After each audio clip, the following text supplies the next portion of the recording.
Hello, everyone. Welcome to the Newsbrowse News broadcast. CBS News reports on the latest developments in the escalating conflict involving Iran. A weekend of intensive negotiations between the United States and Iran concluded without a peace agreement. Following the breakdown of these marathon talks, President Trump announced a blockade of the strategically vital Strait of Hormuz. This move signifies a significant escalation in the ongoing tensions and the broader Iran war, with potential far-reaching implications for global oil supplies and regional stability. Reporters Imtiaz Tayyab and Tarian Small are providing further details on this critical situation. The Conservative Party of BC leadership contest has seen its field narrow to 5 candidates. Warren Ham, a contractor from Rossland, announced his withdrawal from the race, declaring his support for entrepreneur and philanthropist Yuri Fulmer. Ham stated that Fulmer embodies true conservative values and is the ideal candidate to unify the right wing while safeguarding the party from a liberal takeover. Fulmer gratefully accepted Ham's endorsement, acknowledging his commitment to common sense, conservatism, and fiscal responsibility. The remaining contenders vying for the leadership include MLA Peter Millibar, commentator Caroline Elliott, former BC Liberal Cabinet Minister Ian Black, and former MP Carrie Lynn Findlay. Ham was among the initial 11 declared candidates following John Rustad's removal in December. This development occurs shortly before the April 18th deadline for new party memberships and the final payment installment for candidates. Voting ballots are expected to be distributed by May 9th, with the new leader to be announced on May 30 at the party's leadership convention, as reported by City News Everywhere. A man in his 40s sustained serious second-degree burns following a fire at Seaton House, a prominent men's shelter in downtown Toronto, on Saturday night. According to CTV News, Toronto Fire Services responded to the blaze on the second floor of the facility, located at 339 George Street.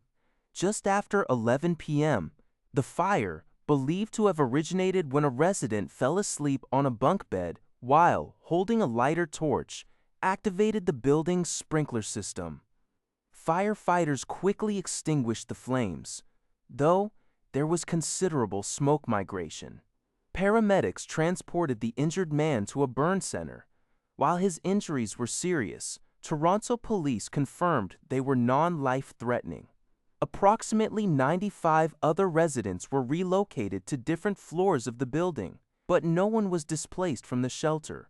Seaton House is currently slated for decommissioning as part of a larger revitalization project. Former President Donald Trump lashed out at Pope Leo XIV in a lengthy social media post, labeling the pontiff as weak on crime and terrible for foreign policy. This criticism follows Pope Leo XIV's outspoken opposition to the Trump administration's involvement in the war in Iran and its stance on illegal immigration. Trump specifically denounced the Pope for not endorsing Iran's nuclear capabilities and for condemning the U.S. attack on Venezuela, which Trump claimed was a source of drugs and criminals. Pope Leo XIV had publicly called Trump's threat to destroy Iranian civilization truly unacceptable, advocating for peace and dialogue. Trump further asserted that Pope Leo owed his papacy to him and urged the Pope to abandon radical left ideologies. The former president reiterated his claims to reporters, stating, "He likes crime, I guess." This report comes from CBS News. The Canadian press reports that global oil prices saw a substantial increase in early market trading on Sunday, following an announcement by the United States that it intends to blockade Iranian ports starting Monday. This move has sparked concerns over oil supply, leading to a sharp rise in prices. U.S. crude oil surged by 8%, reaching 104 tillen and 24 tillens a barrel, while Brent crude oil, the international benchmark, climbed 7% to 102 buys and 29 dollars and barrel. The article highlights Iran's effective control over the Strait of Hormuz, a critical waterway through which approximately 1/5 of the world's traded oil typically passes daily. U.S. Central Command stated that the blockade would be enforced impartially against vessels of all nations entering or departing Iranian ports and coastal areas, though ships transiting between non-Iranian ports would still be permitted.